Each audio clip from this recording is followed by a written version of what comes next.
ponto de encontro, Mar da Brisa e Rio do Ponto. Olá, Mar. E aí, Rio, você tá bem? Não muito. Estaria melhor se estivesse preservado. E você? Isso também me deixa muito triste. E se conseguíssemos mandar uma mensagem sobre preservação e sustentabilidade? Eu gostei disso. O que eu acho que precisam parar de jogar plásticos, lixo e cuidar dos esgotos. É um método bom e eficiente.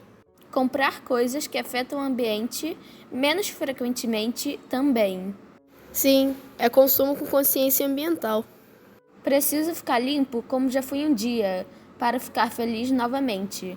Eu, você e todos nós. É necessário entender que o meio ambiente é um bem coletivo.